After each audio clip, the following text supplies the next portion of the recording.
Good morning, ladies and gentlemen. It is my real pleasure to introduce Dr. Kathie Buley this morning.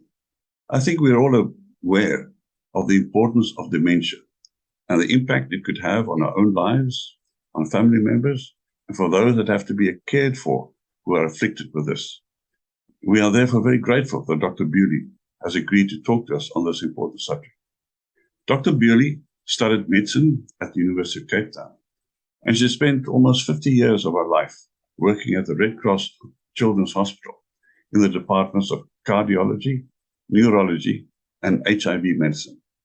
Since her retirement, she moved to commonness, and she is particularly involved in community activities here.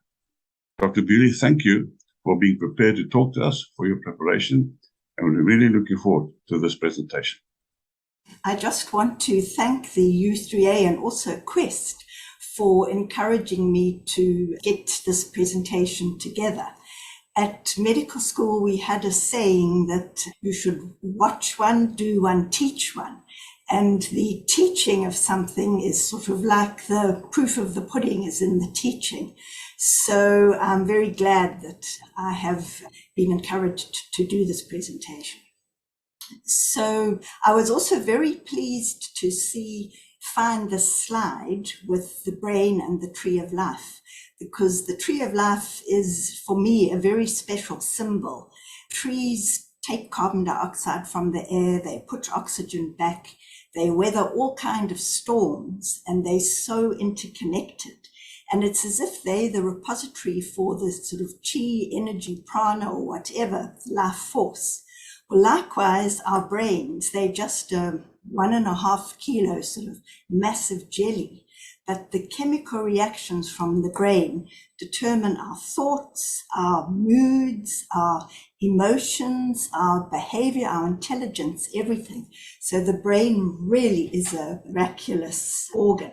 So I just want to make a disclaimer. I certainly have no conflicts of interest, but I do want to say that most of the information for this talk comes from online courses from the University of Tasmania and from the Wicking Dementia Research and Education Centre, and I can highly recommend these courses. So basically, I will be giving an introduction, talking about some misconceptions about dementia. We'll look at the structure and function of the brain.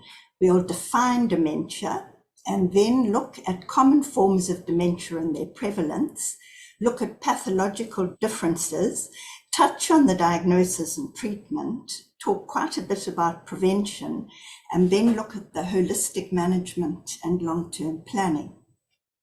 When I was, during my professional life, I was very, very lucky to work with the iconic late Professor Bongani Mayosi.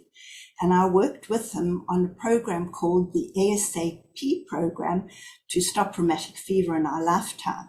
And he always said to us that this exemplar could be used for many conditions. And so I thought it was the perfect thing to use to address dementia.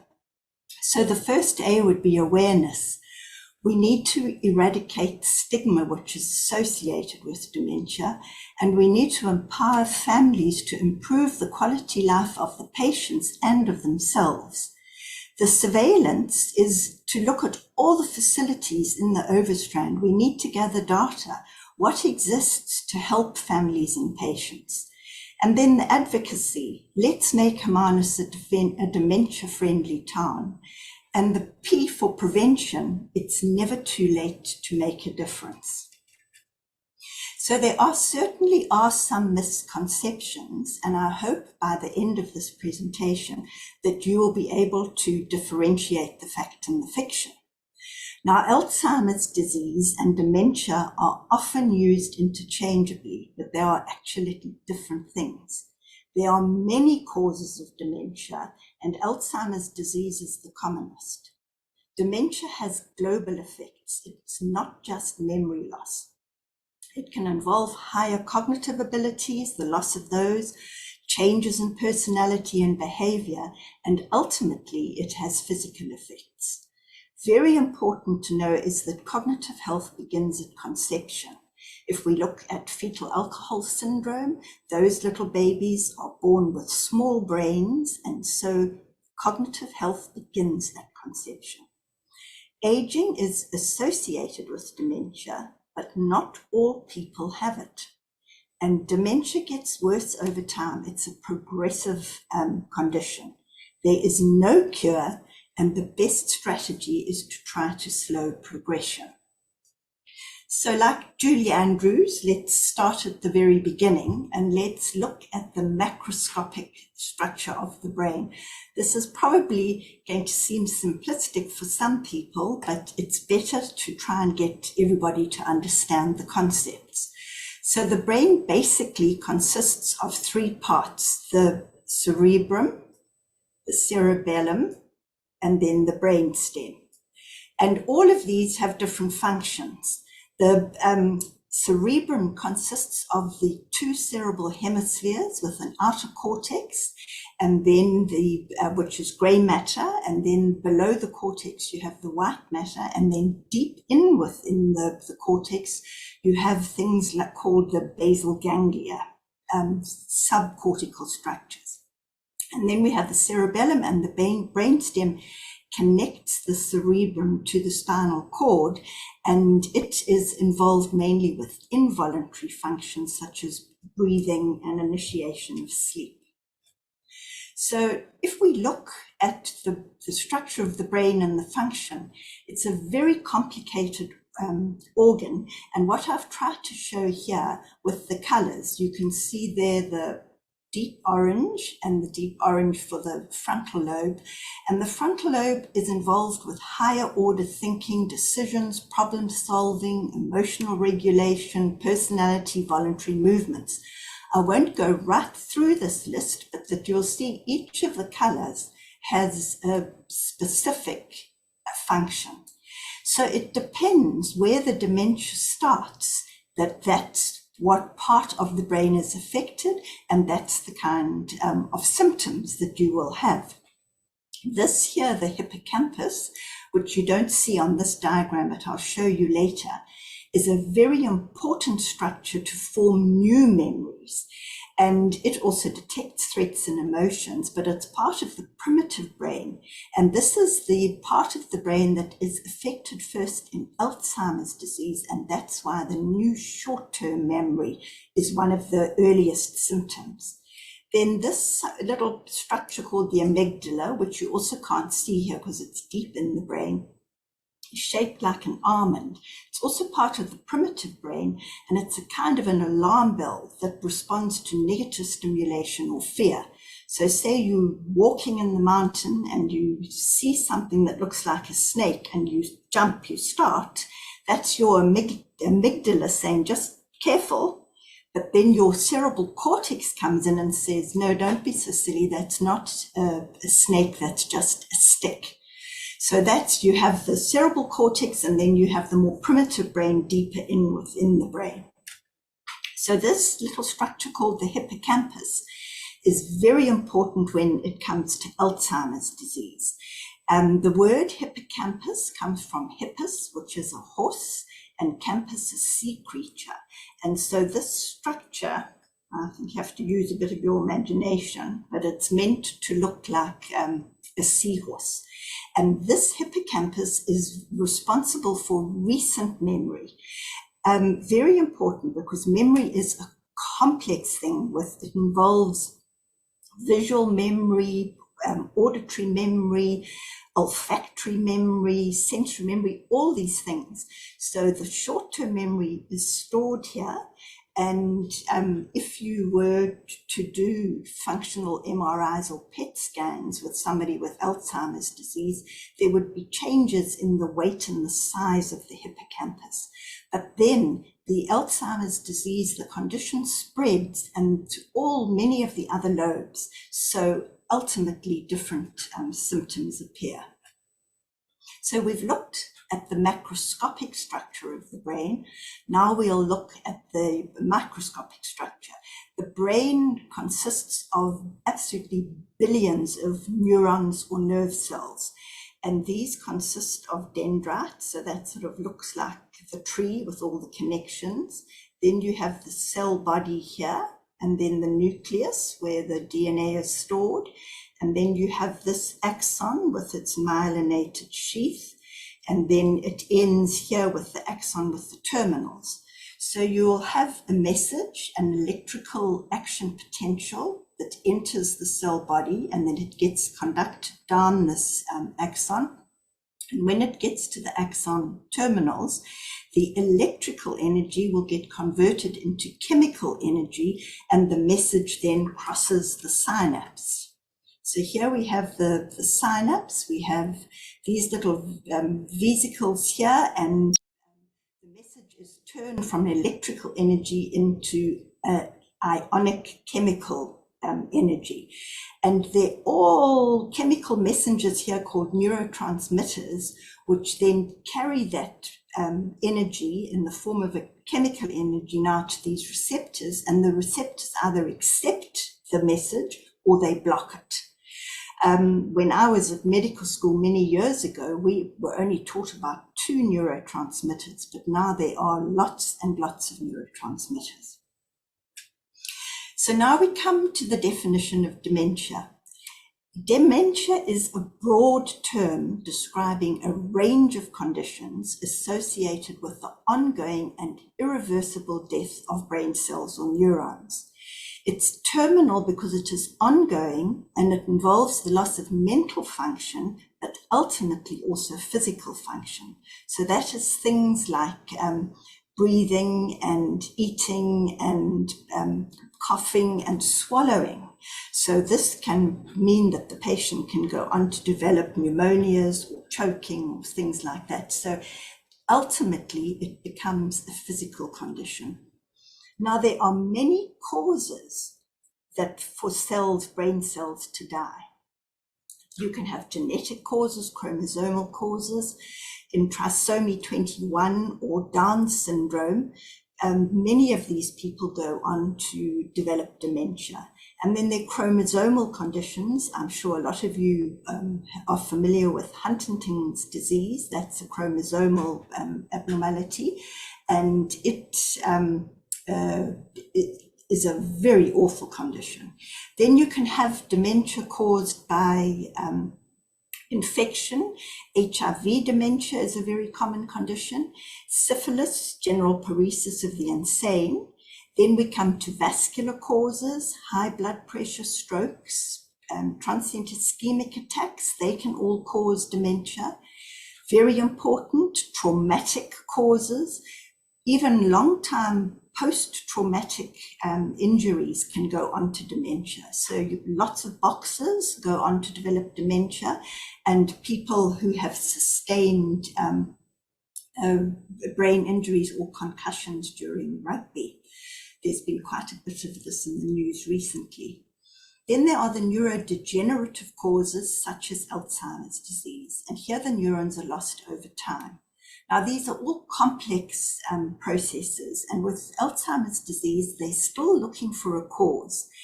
There definitely is a genetic element, and it's very complicated because you have genes which protect you from getting Alzheimer's, and then there can also be genes which increase your chances of getting dementia.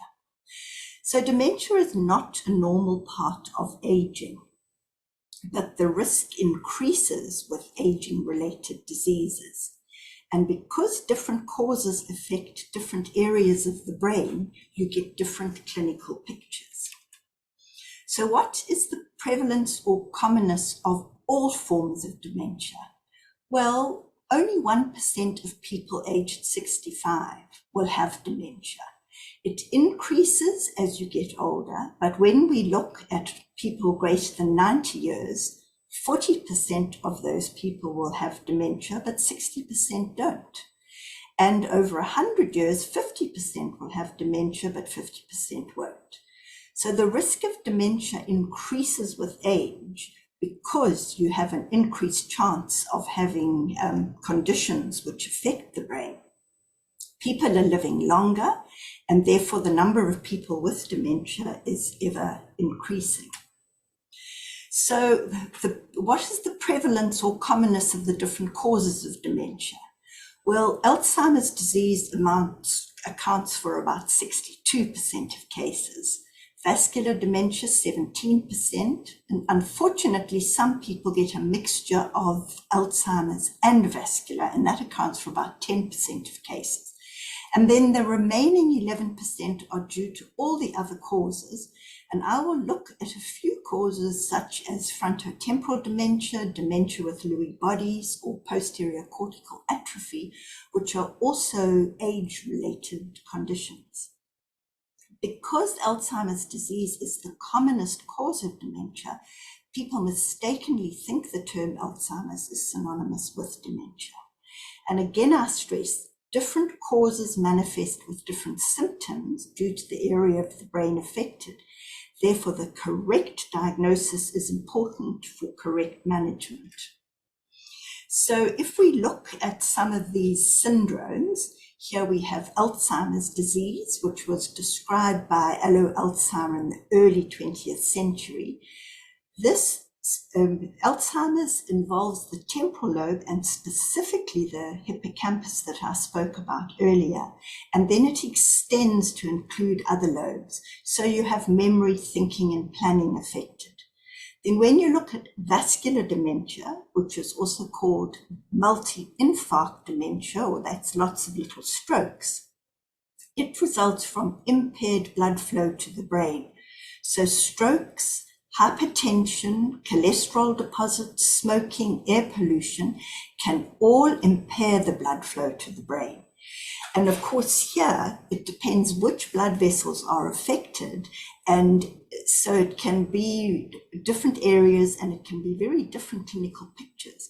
But there are some blood vessels that are more commonly affected than others. So you often hear you get confusion, problems with concentration, planning, and very important, an unsteady gait. So you get gait problems.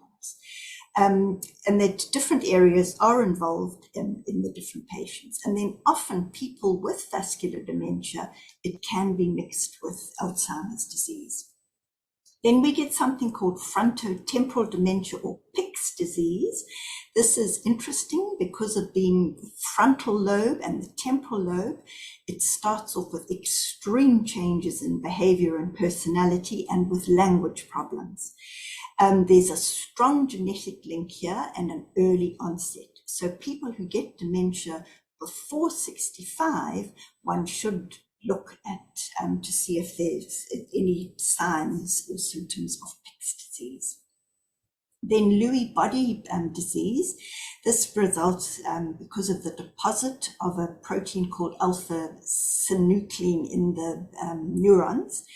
And it can occur on its own or with Parkinson's disease. And this is what Robin Williams had. Here, thinking, movement, behavior, and mood are affected. And the cortical and subcortical structures, those basal ganglia deep within the cerebrum, they get affected. Then there's something called posterior cortical atrophy, and here you get gradual and progressive degeneration of the outer layer of the brain. So the cortex at the back of the brain where the occipital lobe is, and this is concerned with visual and spatial information, and it results in difficulty with reading. You just can't, it's not that you can't see what's on the page, but you just can't interpret it. So let's just look a bit more closely at Alzheimer's disease and vascular dementia because they are two of the commonest. So as I've said before, Alzheimer's disease is a major cause of dementia. Vascular, about 17% of cases, and 10% have the mixed forms. With Alzheimer's disease, it expands to involve all the different lobes, and you ultimately get shrinkage of the brain or atrophy. And this is all due to the deposition of things called tangles and plaques, and I'll explain this a little bit later. With vascular dementia, you get damage and destruction to small blood vessels carrying oxygen. And as I said, that can be from smoking, air pollution, toxins, or small strokes. Now, with Alzheimer's disease, it's insidious. The onset is insidious and it's progressive. with vascular dementia, there's often a sudden onset. People can sort of say, this is when things started to go wrong. And it increases with aging, particularly if you don't control things like blood pressure and you're exposed to more and more air pollution. But the interesting thing, whereas Alzheimer's disease is progressive, with vascular dementia, it happens in a sort of stepwise pattern of degeneration. So you get a sudden onset with a decline in function, and then it plateaus, and then you get another onset with another insult. For Alzheimer's disease, genes are very responsible for Alzheimer's disease, but for vascular dementia, it's lifestyle rather than genetic causes. So at the terminal stage of somebody who's got Alzheimer's disease, you get atrophy or shrinkage. And if you look here, you can see that would be a normal sized hemisphere, and here it's got much smaller. So what is causing this shrinkage? Well, it's something called amyloid plaques that are deposited between the neurons, and you get tangles in the nerve cells. I'll show you a diagram just now. So these plaques and tangles disrupt the electrical charges within the cell that I spoke of and the activity of the neurotransmitters. So Alzheimer's disease is a disconnection syndrome. It's as if different parts of the brain are not talking to each other. So here we have normal brain tissue, and here you can see the neurons nice and clear, and in between, all that is nice and clear. With Alzheimer's disease, within the cells, there are all these things called tangles, and they ultimately destroy the cell and cause the cell to die. And then in between the cells, you get deposition of chemicals which are called amyloid plaques. When these tangles, there are just so many of them in a cell and they cause the cell to die, then you can get something called tombstones. And this is what you would see on PET scans or functional MRIs. Now, in contrast, with Lewy body dementia, you don't have tangles and plaques causing the death of the cells. You get different chemicals called Lewy bodies, which are in the cells, and they cause death of the cells. So now, the risk of getting dementia or death of brain cells is determined by a mixture of genetic, environmental, and lifestyle factors. There's no quick diagnostic test. We live in an age of instant gratification. You can have imaging done and biomarkers, but these are very expensive and invasive. There is no cure, and the best plan is to slow the onset and progression. So how can we do this? Well, we can encourage healthy behaviors which are neuroprotective. There is potential for everyone to reduce his or her risk, and that is the best approach. And the encouraging thing is that it's never too late to start.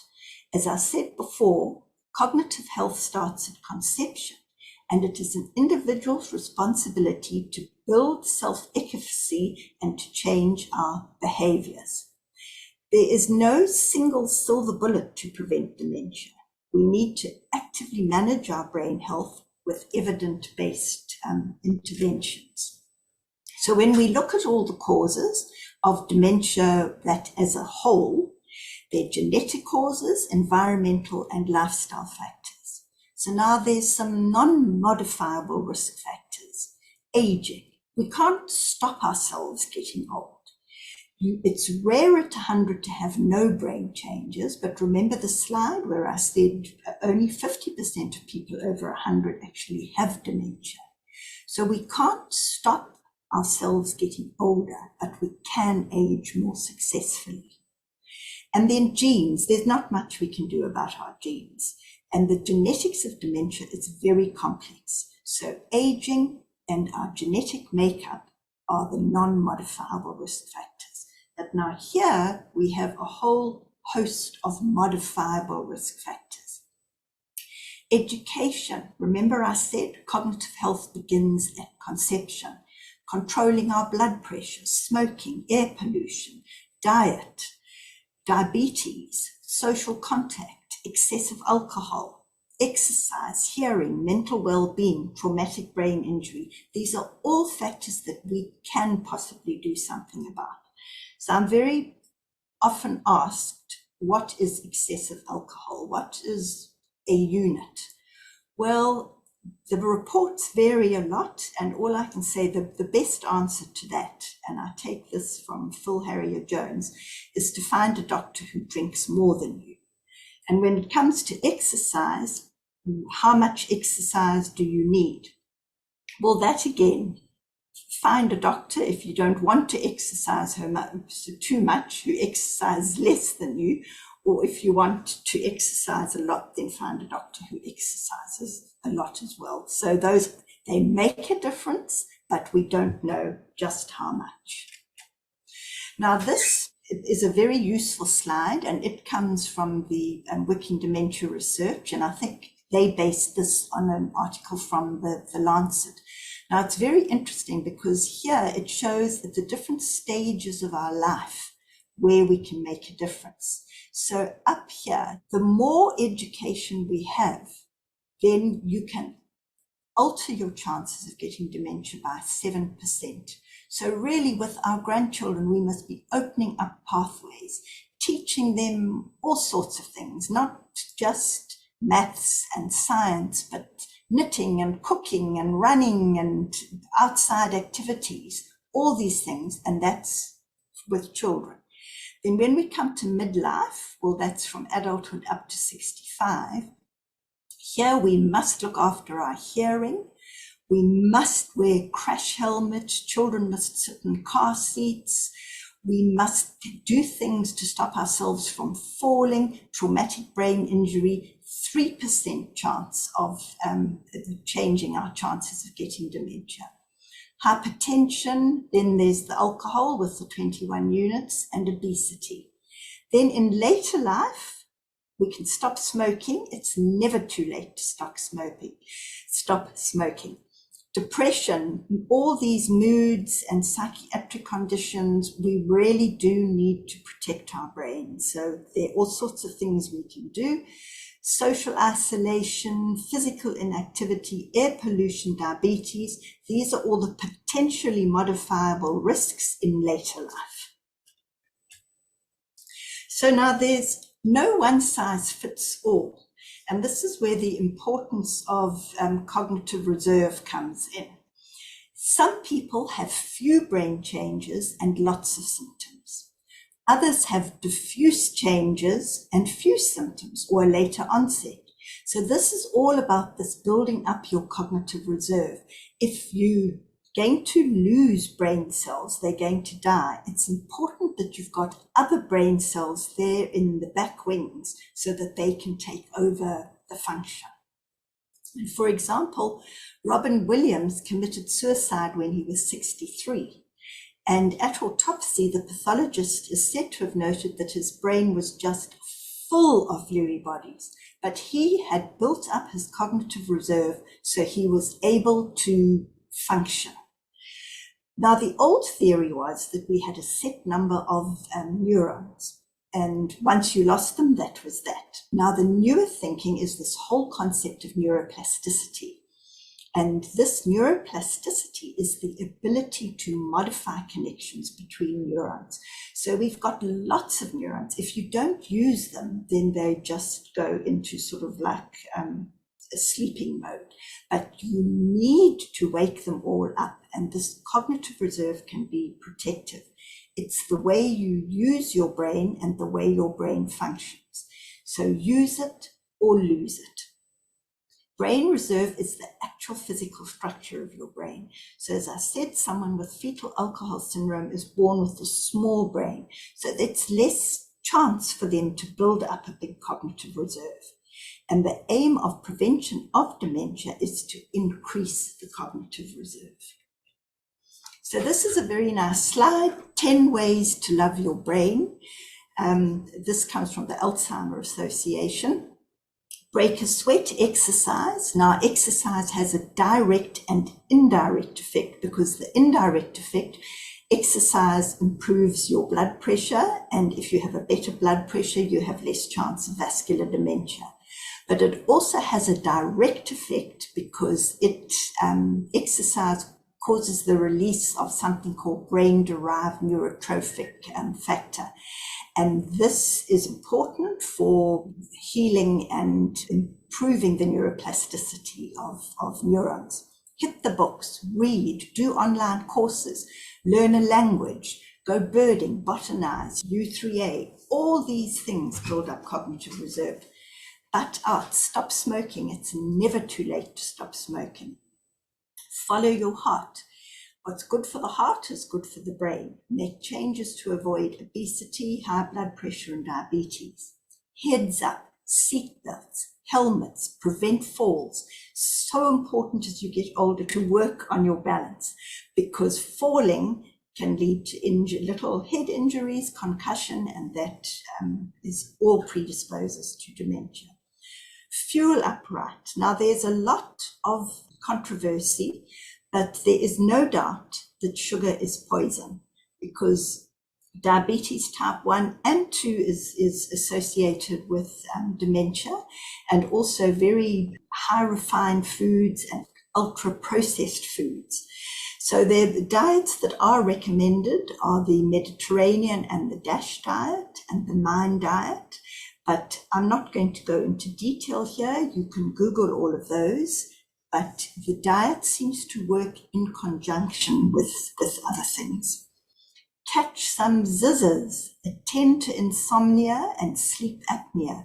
A lot of repair work is done during sleep. People boast and say, oh, I can survive on 5 hours of sleep, but you look at Margaret Thatcher and what ultimately happened to her. Mental health is terribly important. We need to manage stress. Yoga, meditation, qigong, healing effects of nature, these are all very important. Buddy up, stay socially engaged, come to U3A meetings, go to dancing lessons, clubs and societies, join a choir. This is all very important.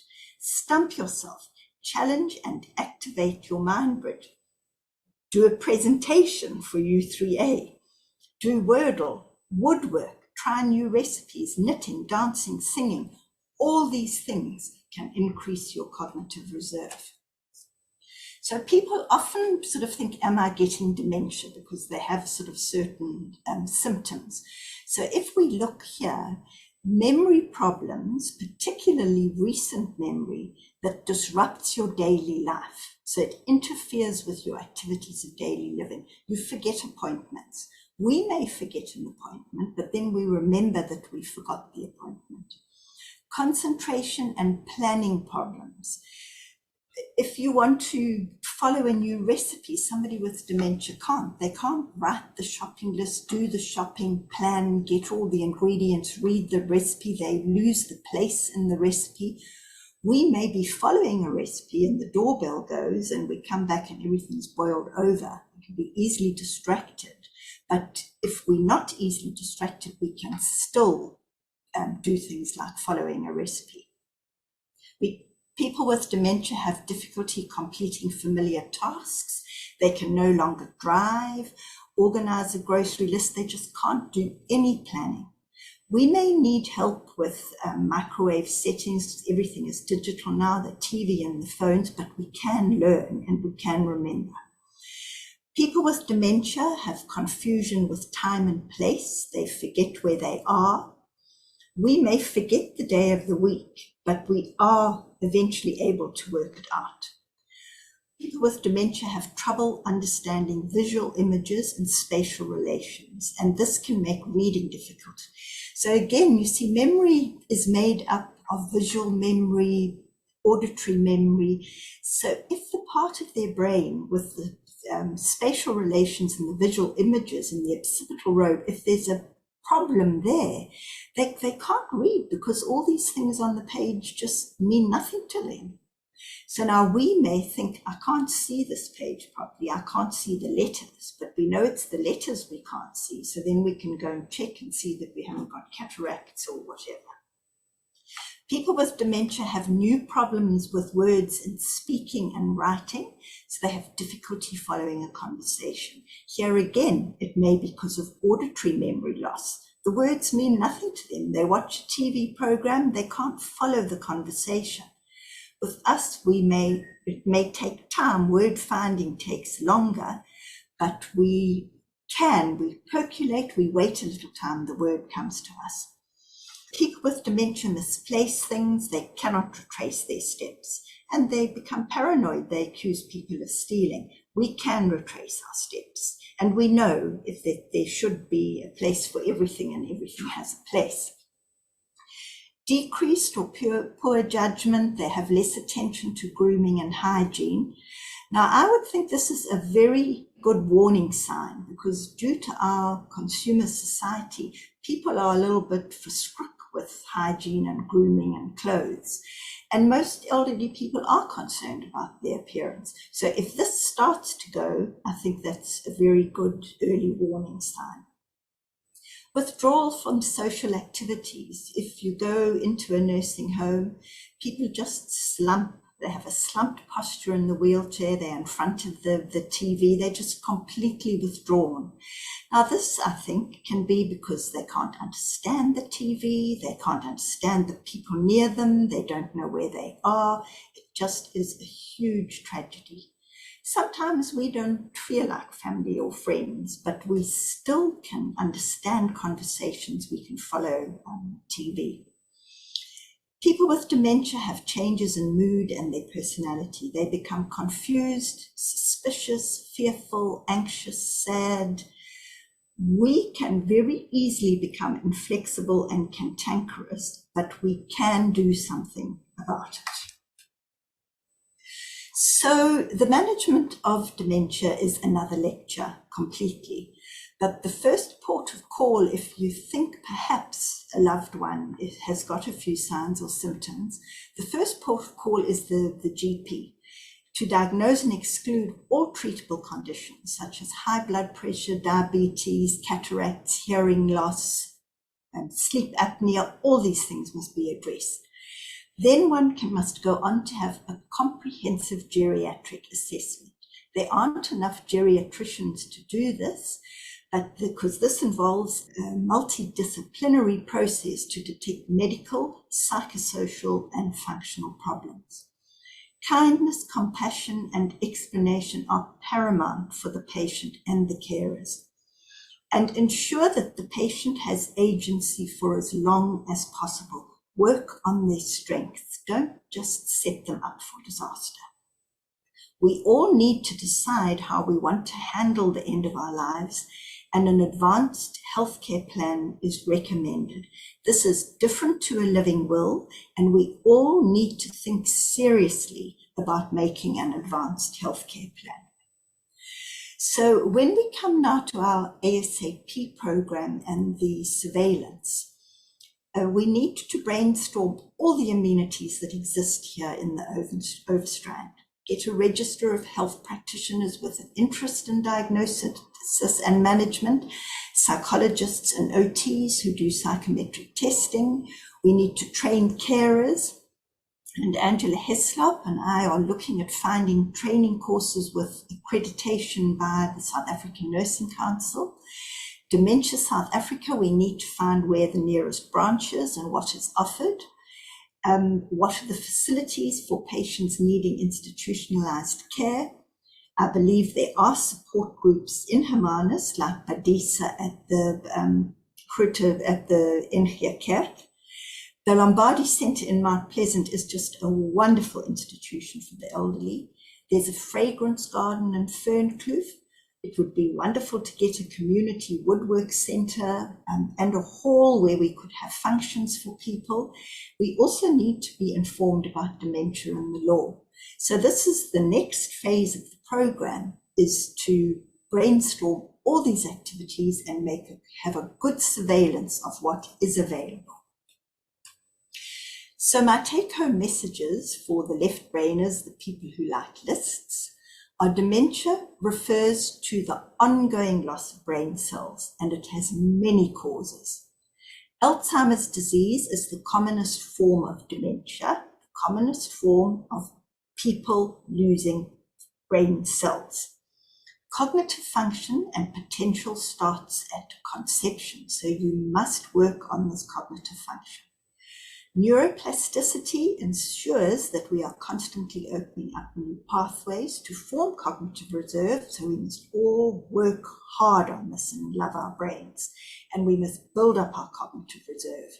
If you don't use it, you will lose it. It's never too late to make changes. Don't make health decisions on media reports. Choose evidence-based recommendations from reliable studies, because there are many charlatans out there. So the take-home message, if you like pictures, is love your brain, develop an attitude of gratitude. Do not regret growing older. It is a privilege denied to many. So just try to age more gracefully. And learn to dance in the wind like the rest of us. Be in the moment. So I thank you all for your attention. And here is a list of references. There are an amazing number of resources on YouTube and movies and books. So thank you very much. And hopefully we'll meet again when we have a talk on management. Thank you very much for a fantastic presentation, Kathie. It's really well put together, very logical, very clear, and it's an amazing message. But I do want to ask you a few questions, please. Yes. You mentioned briefly something about balance. Now, apart from the fact that you should improve your balance so you stop yourself from falling, doesn't it have an effect on neuroplasticity on its own? It could well do. I can't answer that, but it could well do. And balance is just so important, because if you fall and you damage your cell, then you are more likely to have those changes in the neurons. But it may well have an effect on the neuroplasticity. You also mentioned something about stress. Surely stress must be a very important factor in trying to combat dementia. It has a huge impact, yes, because I think, also linked with stress is that you pump out adrenaline and cortisol, and that pushes up your blood sugar. And there's definitely a link between blood sugar and the whole metabolism in the brain, which leads to destruction of neurons. People that have had a stroke can often have the same symptoms of those that have dementia. Is there a difference, or can you draw a parallel between the two? Yeah, well, that was in the slide where I showed. So Alzheimer's disease, Alzheimer's dementia, it affects mainly the hippocampus and the temporal lobe, and then it expands to include the other lobes. With vascular dementia, you get lack of oxygen going to specific areas in the brain. And so those areas, those people will possibly have problems with their gait and walking. And then because those areas of the brain are compromised, they're more likely to get the chemical changes of Alzheimer's disease. People that have suffered physical damage to the brain through boxing or concussion or through some other incidents, with the improvement of their cognitive reserve and neuroplasticity, also help to improve those damaged parts of the brain. If it's diagnosed where the damage is, so if studies are done and they have psychometric testing done, and then they can work to improve those skills, then that would be preventative, yes. So it's important to, if a person has had a head injury, to find out exactly how they are compromised, so you can work and build up the cognitive reserve. Kathie, thank you very much once again for a wonderful, very clear, logical explanation. And we've invited you back next year to give us more presentations. So we're really looking forward to that. Thank you very much. It's my pleasure. Thank you all.